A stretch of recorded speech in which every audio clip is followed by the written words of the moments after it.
This video will focus on how to transfer your regular 8mm and Super 8mm to digital. I'll be using my camcorder, which is a Canon Vixia HF-R20, and my own projectors, which are a Shinone Whisper Dual 8 circa 1970 and a Revere 8mm circa 1945. I got both off eBay. Both came from reputable video companies, both came with instructions, and both were tested by the professionals with film. All those things are important because it's so easy to be taken advantage of when you don't know your seller. I have a graveyard of eBay and Etsy mistakes. Okay, one of these is from my parents' basement, but the others were bought, tested, but not with film. The lights came on and the wheels moved, but one of the wheels moved at the complete wrong speed. One lit up, but the mirror inside was broken, so the light came out, but pictures did not. I tried replacing belts on one and never could get it just right. I tried taking two with the most promise to my local electronics shop, but they either couldn't fix them or they were going to charge so much that it made more sense to buy different ones. Of course, diagnosing each time came at a cost, and each time it took a couple months, and I hate wasting time and money. If you're a member of a local genealogy club or another close group, you can consider sharing the cost of a couple projectors and meeting to transfer and enjoy watching each other's old film. The two I'm using were packaged with care, another sign of a true professional. A quick thank you goes out to LJC Video in New Jersey and Tony Movies in Pennsylvania. Your professionalism, honesty, and help are truly appreciated. I tried lots of different setups in different rooms of my home and at different times of the day. What I found worked best was a bathroom with no windows, although after dark family-style viewing was a close second and sharing was fun. The bathroom allowed me to digitize even during the day, and it gave me both a solid surface for my projectors and nearby outlets for all the plugs. I tried my grandfather's old screen, which worked great at a distance, but distance can sometimes lose clarity. When using the screen and setting up my camcorder up close, it gave me a grainy texture. What I found worked better was a science fair type project board. Buy one where you would buy school supplies or at a big box craft store. They run about $6. You can set it up without supports because of the trifold. The inside is white and non-shiny. Want to arrange the camcorder on a tripod and place it so it's in front and just below the projector.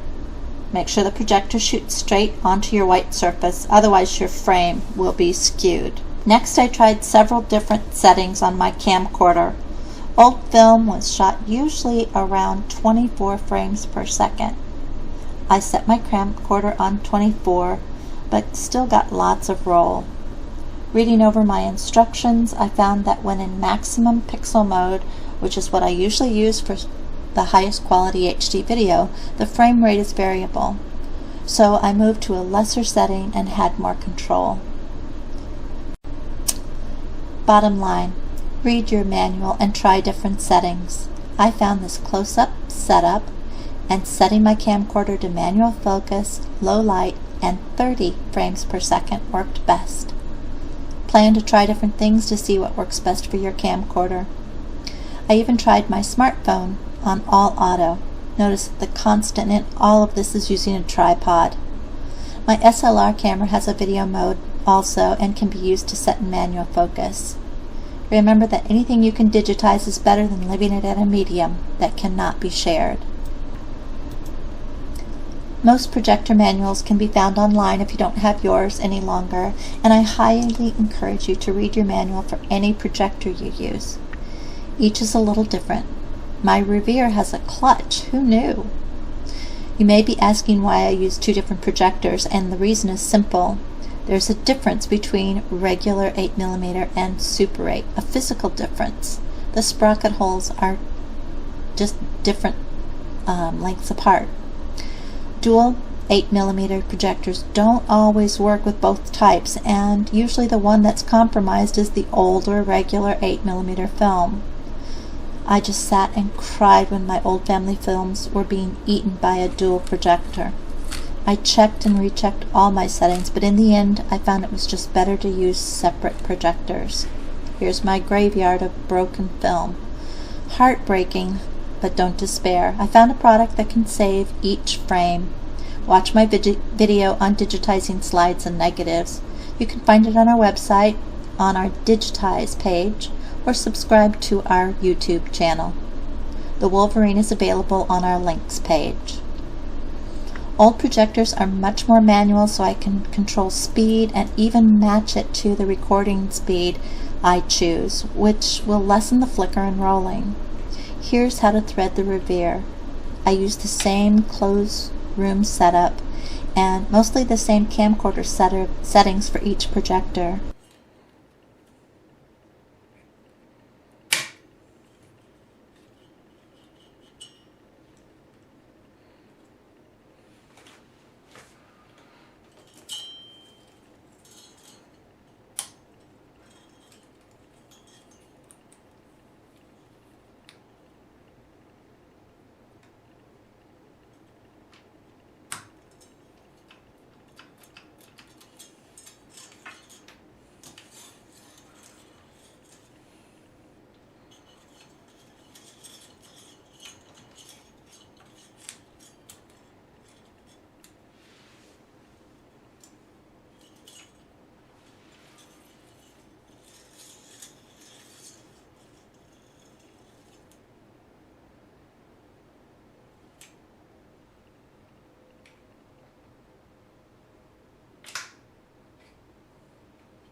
One thing that struck me is how hot the old Revere projector gets.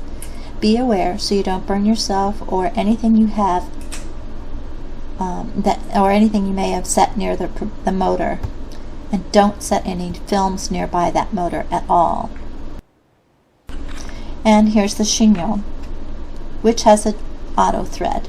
Yep, the difference between 1940 and the 70s is auto thread. But I have a lot less control, hence the film graveyard.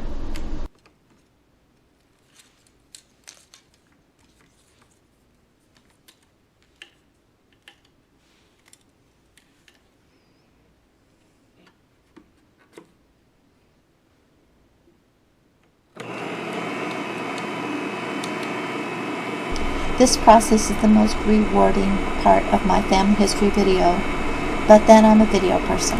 It really makes me appreciate what my grandfather did all those years ago and brings back so many wonderful memories. I wish you the same. Thanks for watching.